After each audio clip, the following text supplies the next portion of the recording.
I think we need to track the importance of food in the lives of people.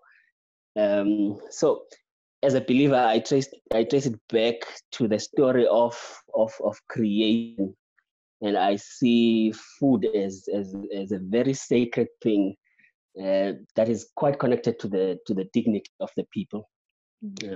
So in the history of creation, if you remember, you will see that God places people in a garden.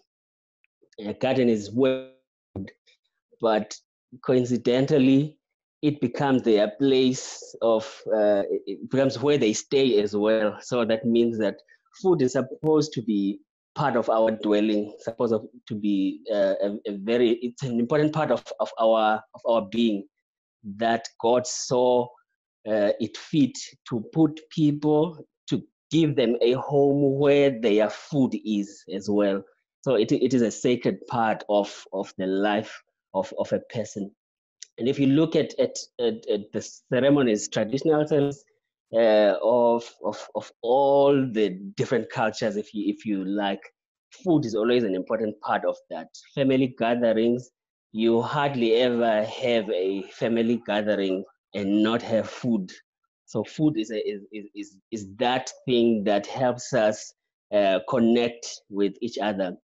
I remember when I was part of a student ministry in UWC, when we wanted to start small groups, the best way to break ice and to invite people was always to have something small to eat, whether it's biscuits and some cool drink, but there was always some food involved. So food is quite important in our existence. Hence, if you look at the power dynamics as well of our system, people who want to enslave and control others will always make sure that they have control of the means of production, and therefore control the food and how it gets to people. Access to food becomes one of the things that are tightly controlled, so that people can be in turn under the control of those who control the food systems. So food is quite important. It's an important part of our existence as human beings. So that is the state. It's important right through, even during and after COVID. Food will remain an important part of who we are. Okay, thank you. So the next question is, what impact has the pandemic had thus far? I was listening to a podcast that was recorded in one of the departments of UWC, the University of the Western Cape, PAS. Uh, so one speaker in this podcast says that uh, the pandemic has manifested itself as a food insecurity or hunger crisis, because people who had little access to food, who were struggling to make ends meet, now found it even harder to access food because of the lockdown that was implemented in South Africa, and it was quite tight. So people struggled to have access to food. But to build onto that, it is important for us to note that the pandemic itself is not necessarily the maker of poverty or food insecurity, but like any crisis that comes upon humanity, it becomes a marker of the problems that were already there. So already we had people who were struggling with food, but now COVID-19 highlighted, made that bold to say people are actually in need of food.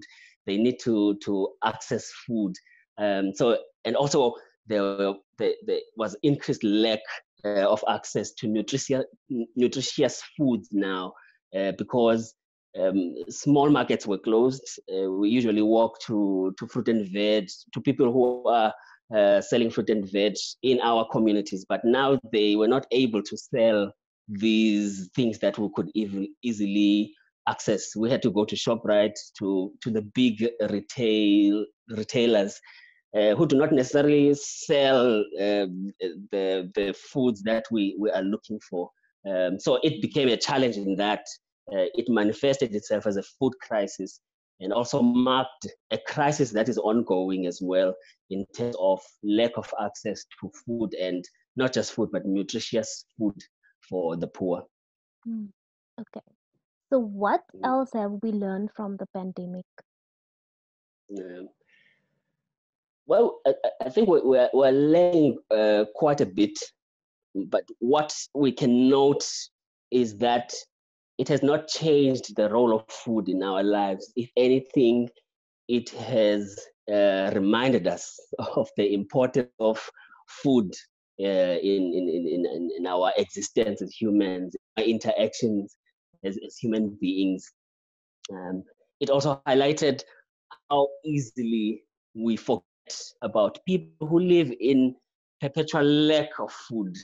We know that in the townships and in some rural areas, people are struggling to have access to food, but until our own comfort is threatened, we seem to forget about the people who are affected by our business as usual kind of doing things. So we have received a reminder from this COVID-19 pandemic that it's important for people to have some control of their food production.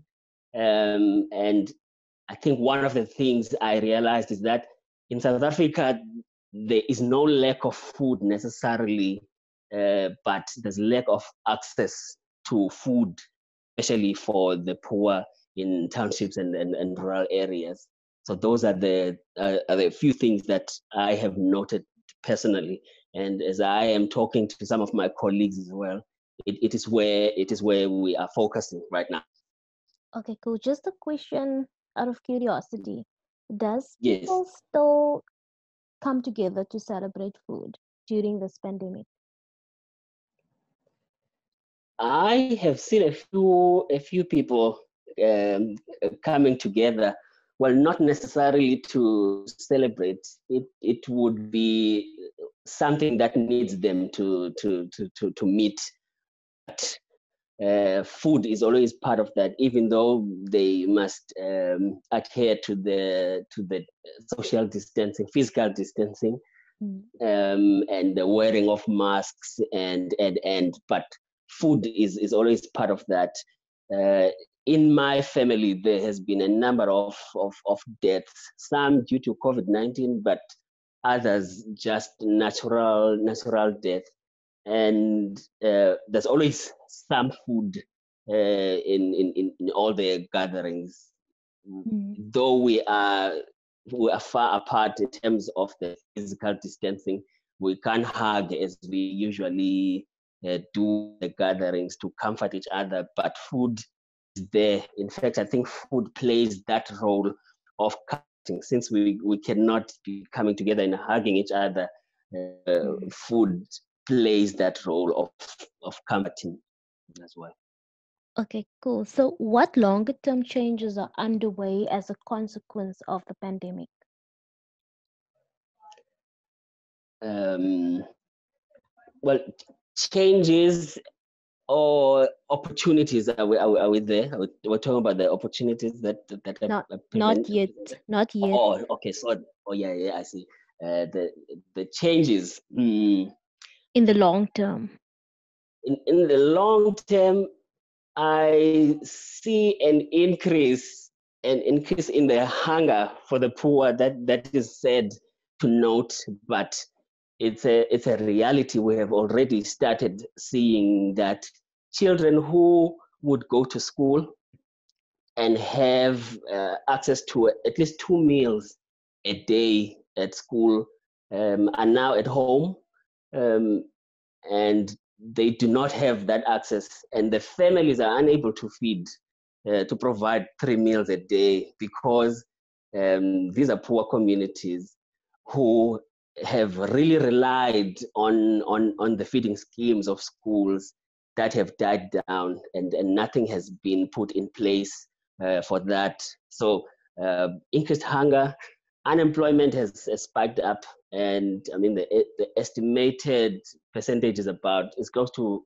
50% now, 45 to 50% unemployment rate. If you remember, before the lockdown, we were already at about 30% officially, and unofficially we know it's always higher than that.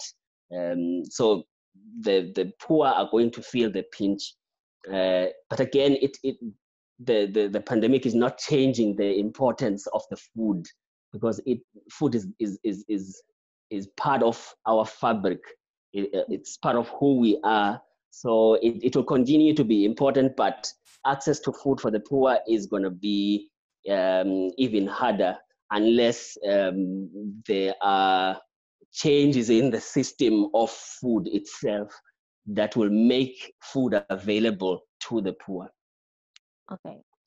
What are the biggest opportunities and risks for the future? One of the biggest opportunities I see is one of sharing. Those of us who have more access to food and other resources have an opportunity to share what we have with those who have less or no access to the resources that we have. So that's an important opportunity that, if we can use, can build more united communities, if you will, lack of a better word. But it will contribute to social cohesion, and we would see a reduction of other negative things that are happening in our communities. Um, People are learning, or others are relearning to produce their own food. Where I'm sitting currently, as I have this interview, I'm in Kailicha, Site B section. This section is called the BM section, and there's a church right in front of me. There was a donation of seedlings that was brought in just this morning, and people are being taught how to plant their own food. So a food garden, just a few meters from where I'm sitting now, is being started for this community.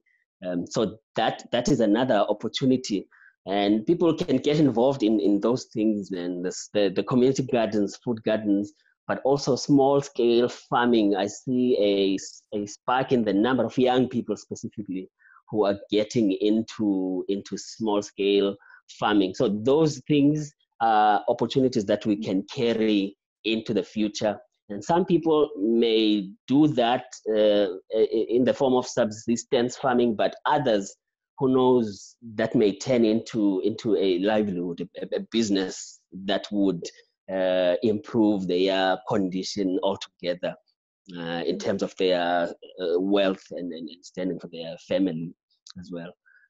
So those are some of the opportunities I see coming. Okay. And do you foresee any risks? The risks would be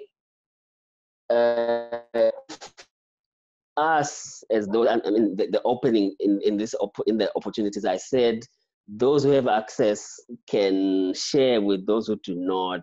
A risk would be us who have access clinching to the opportunities and the resources, and putting ourselves first and neglecting the rest. Uh, Adopting the survival of the fittest kind of mentality, where we say, I will protect myself and my own, the rest can see themselves.